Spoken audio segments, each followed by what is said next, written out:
Faktanya ada ratusan ribu peminat dan daya tampung cuma sekitar 3 ribuan tahun 2019 untuk masuk ke PKN STAN. Faktor gagal utamanya adalah karena nggak punya cara belajar yang cocok dan bahan belajar yang ampuh.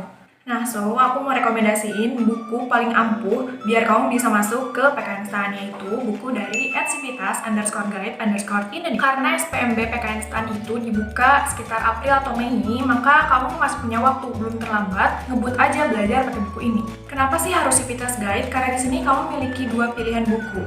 Nah, di sini ada buku biru dan buku coklat. Nah, di buku biru ini kamu bakal mendapat banyak keuntungan karena itu buku bestseller juga. Yang pertama, kamu bisa mendapatkan syarat dan pendaftaran. Caranya itu gimana sih buat masuk ke PKN STAN? Lalu cara ngitung nilai raport untuk masuk ke PKN STAN. Kiat jitu, TPA, dan TPI. Lalu cara mendapatkan nilai SKD yang tinggi. Selain itu, resep lolos kebugaran, 20 paket soal yang mana itu 4 tahun terakhir, 15 prediksi, dan 1 psikot. Dan juga ada 5 prediksi SKD. Lengkap banget kan? Kamu bisa lihat nih. Ini tuh covernya juga bagus, dan ini tuh dalamnya tuh warna bukunya enak banget, efektif buat dipakai belajar untuk menghadapi persiapan PKN STAN. Nah, selain buku biru ini, kita bisa memilih juga buku yang coklat. Apa sih bedanya? Nah, kalau tadi buku biru itu khusus untuk persiapan PKN STAN, kalau ini bisa ke berbagai kedinasan, bisa Akmil, STIS, IPDN, Akpol, dan lain-lain. Ini juga buku bestseller loh. Ada 5 poin keuntungan yang bisa kamu dapatkan dari buku ini, yaitu adalah kumpulan materi SKD, lalu 5 paket soal, plus pembahasan yang TIU. Selain itu ada tips trik lolos SKD dan cara mendapatkan nilai tinggi di SKD. Dan juga ada materi psikotes. Ini juga covernya bagus ya, dan isi bukunya juga sangat-sangat komprehensif gitu. Jadi kamu bisa belajar secara lengkap dan akurat dan valid juga dari buku ini. Pokoknya kamu gak akan nyesel deh kalau misalnya beli 2 buku ini, karena ada ringkasan materi, lalu soal, pembahasan, dan juga detail lengkap informasinya. Selain itu juga papernya enak banget lah. Kamu efisien banget belajar kalau misalnya pakai buku ini. Nah, mau tahu pembahasan dari buku ini? Yuk kita belajar latihan soal 5 aja di buku ini. Nah, contoh soal pertama ini adalah TPA, tes potensi akademik, bagian kemampuan penalaran. Kita coba nomor 86. Nah, di sini kan ada berbagai huruf ya. Coba kalian tebak huruf apa selanjutnya. Aku kasih waktu, kalian tinggal pause aja. Nanti kalau misalnya udah nemu jawabannya, lanjutin ya videonya. Nah, jawabannya adalah C. Kenapa? Karena si hurufnya itu menyesuaikan posisi keberapa sih dia gitu. Kayak misalnya huruf A itu kan posisi pertama. Terus hitung lagi, kalau F, A, B, C, D, E, F berarti ke-6. Terus G ke-7, L12, M13, R18, dan S19. Selanjutnya apa? Selanjutnya kita lihat dari polanya aja. Polanya itu dari 1 ke 6 kan plus 5. 6 ke 7 plus 1. Berarti 5 tambah 1, 6. Begitu seterusnya.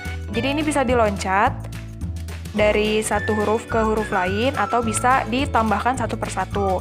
Berarti S itu adalah plus 5. Atau kalau misalnya mau langsung dari si R-nya itu adalah plus 6. Jadi huruf ke-24, 19 tambah 5, 24 itu apa? X. Nah, yang kedua adalah tes bahasa Inggris. The smartphone which she had bought is bla bla bla one in the promo. Nah, apa ya kira-kira jawabannya? Pause dulu, jawab, lanjutin lagi ya videonya. Nah, kalau dilihat, kita coba artikan dulu. Smartphone yang dibawanya itu adalah titik-titik di promo. Nah, kalau lihat dari jawabannya ini kan murah ya, murah, paling murah. Nah, tapi di sini kita jawabnya pakai yang superlatif, yaitu the cheapest, yang paling murah.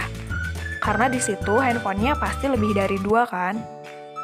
Nah, selanjutnya, ini adalah tentang SKD, tes wawasan kebangsaan, nomor 26, tahapan perkembangan kebudayaan, masyarakat awal Indonesia, dikelompokkan dalam pembakan zaman. Zaman yang kenal sebagai zaman batu muda adalah zaman. Coba pause dulu, jawab, dan lanjutin lagi videonya.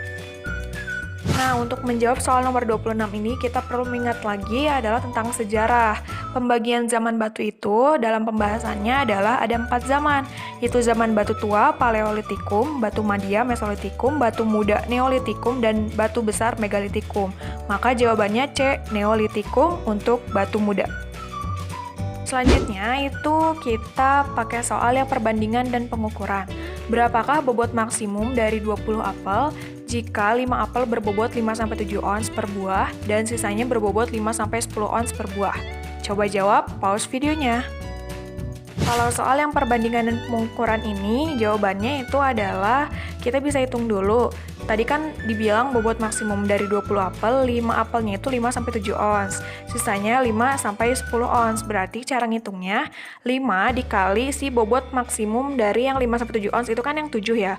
Berarti 5 kali 7 ditambah 20 kurang 5 itu kan 15. 15 dikali bobot maksimumnya 5-10 ons yaitu 10. Berarti 5 kali 7 ditambah 15 kali 10. Jawabannya adalah E 185 ons. Nah, soal terakhir contohnya adalah soal analitis. Manakah menurut pendapat Anda di bawah ini yang bukan merupakan statement yang dapat dipertanggungjawabkan kebenarannya? Coba jawab, pause videonya.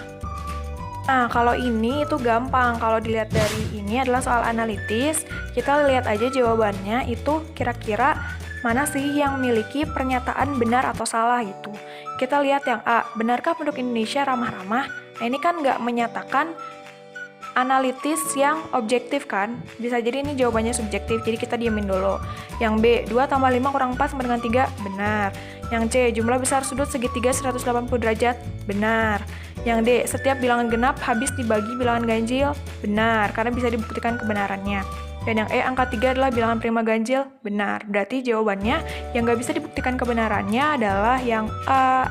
Itu aja tadi pembahasan mengenai buku ini. Semoga kamu bisa memilih buku ini sebagai buku panduan terbaik biar kamu bisa masuk ke PKN STAN tahun 2020. Jangan lupa beli buku ini ya. Cek di sini.